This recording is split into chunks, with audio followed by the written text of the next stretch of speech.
back, everyone. I'm really glad that you could join us again. So now we're on day 9. And so they were wondering where Mr. Tumnus is being held. They were all still wondering what to do next when Lucy said, "Look, there's a robin with such a red breast.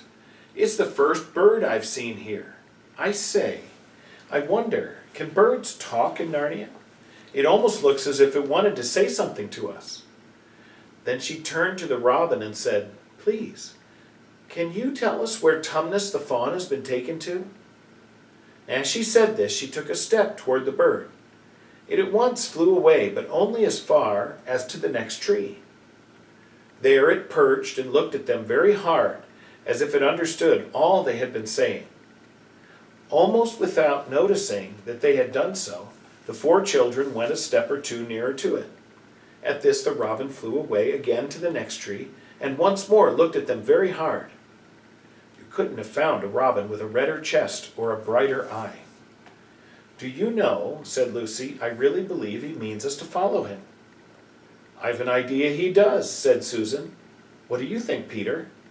"Well, we might as well try it," answered Peter. The robin appeared to understand the matter thoroughly. It kept going from tree to tree, always a few yards ahead of them, but always so near that they could easily follow it. In this way it led them on, slightly downhill. Wherever the robin alighted, a little shower of snow would fall off the branch. Presently the clouds parted overhead, and the winter sun came out, and the snow all around them grew dazzlingly bright. They had been traveling in this way for about half an hour, with the 2 girls in front, when Edmund said to Peter, "If you're not still too high and mighty to talk to me, I've something to say which you'd better listen to." "What is it?" asked Peter. "Hush, not so loud," said Edmund. "There's no good frightening the girls. But have you realized what we're doing?" "What?" said Peter, lowering his voice to a whisper. "We're following a guide we know nothing about. How do we know which side that bird is on?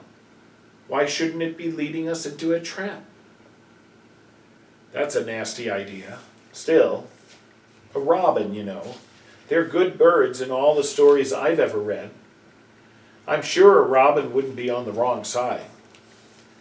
"If it comes to that, which is the right side? How do we know that the fawns are in the right and the queen, yes, I know we've been told she's a witch, is in the wrong?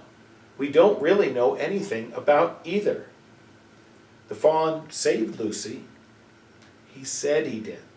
But how do we know? And there's another thing, too. Has anyone the least idea of the way home from here?" "Great Scott," said Peter. "I hadn't thought of that."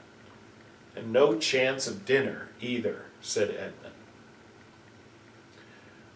While the 2 boys were whispering behind, both the girls suddenly cried, "Oh," and stopped. "The robin," cried Lucy. "The robin. It's flown away." And so it had, right out of sight. "And now what are we to do?" said Edmund, giving Peter a look which was as much as to say, "What did I tell you?" "Shh, look," said Susan. "What?" said Peter. "There's something moving among the trees over there to the left." They all stared as hard as they could, and no one felt very comfortable.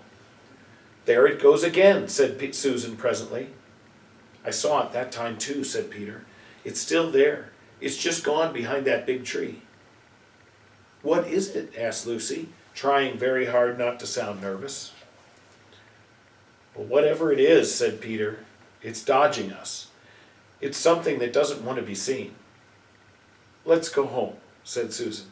And then, though nobody said it out loud, everyone suddenly realized the same fact that Edmund had whispered to Peter at the end of the last chapter. They were lost. "What's it like?" said Lucy. It's a kind of animal," said Susan, and then, look, quick, there it is." They all saw it this time, a whiskered, furry face, which had looked out at them from behind a tree. But this time it didn't immediately draw back. Instead, the animal put its paw against its mouth, just as humans put their finger on their lips when they are signaling you to be quiet. Then it disappeared again. The children all stood holding their breath. A moment later, the stranger came out from behind the tree, glanced all round as if it were afraid someone was watching, and said, "Hush," made signs to join it in the thicker bit of wood where it was standing, and then once more disappeared. "I know what it is," said Peter. "It's a beaver. I saw the tail." "It wants us to go to it," said Susan, "and it's warning us not to make a noise." "I know," said Peter. "The question is, are we to go to it or not? What do you think, Lou?" "I think it's a nice beaver," said Lucy. "Yes, but how do we know?" said Edmund. "Shan't we have to risk it?" said Susan. "I mean, it's no good just standing here, and I feel I want some dinner." At this moment, the beaver again popped its head out from behind the tree and beckoned earnestly to them. "Come on," said Peter, "let's give it a try. All keep close together. We ought to be a match for one beaver if it turns out to be an enemy." So the children all got close together and walked up to the tree and in behind it, and there, sure enough, they found the beaver. But it still drew back, saying to them in a hoarse, throaty whisper, "Further in, come further in, right in here. We're not safe in the open."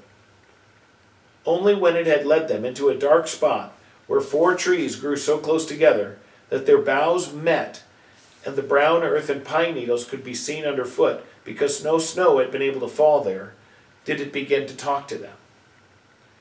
"Are you the sons of Adam and the daughters of Eve?" it said. "We're some of them," said Peter. "Shh," said the beaver. "Not so loud, please. We're not safe, even here." "Why? Who are you afraid of?" said Peter. "There's no one here but ourselves." "There are the trees," said the beaver.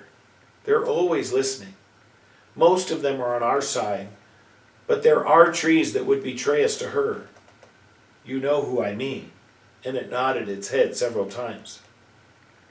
"If it comes to talking about sides," said Edmund, "how do we know you're a friend?"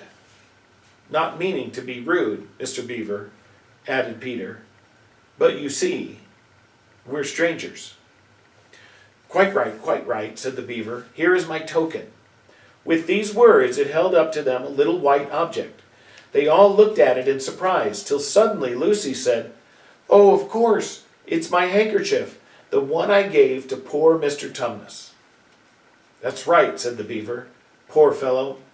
He got wind of the arrest before it actually happened and handed this over to me. He said that if anything happened to him, I must meet you here and take you on to—" Here the beaver's voice sank into silence, and it gave 1 or 2 very mysterious nods. Then, signaling to the children to stand as close around it as they possibly could, so that their faces were actually tickled by its whiskers, it added in a low whisper, "They say Aslan is on the move, perhaps has already landed." And now, a very curious thing happened. None of the children knew who Aslan was any more than you do. But the moment the beaver had spoken these words, everyone felt quite different. Perhaps it has sometimes happened to you in a dream, that someone says something which you don't understand, but in the dream it feels as if it had some enormous meaning, either a terrifying one which turns the whole dream into a nightmare, or else a lovely meaning, too lovely to put into words, which makes the dream so beautiful that you remember it all your life and are always wishing you could get into that dream again. It was like that now.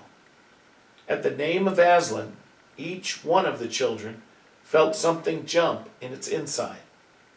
Edmund felt a sensation of mysterious horror. Peter felt suddenly brave and adventurous. Susan felt as if some delicious smell or some delightful strain of music had just floated by her. And Lucy got the feeling you have when you wake up in the morning and realize that it is the beginning of the holidays or the beginning of summer. And that's where we're going to stop for today. And so they hear about Aslan, and Aslan is on the move, and that will make all the difference. So we hope you have a good evening, And that's the end of day 9, and tomorrow we'll hear more from the beavers. Thanks. God bless you and your family. Have a good night.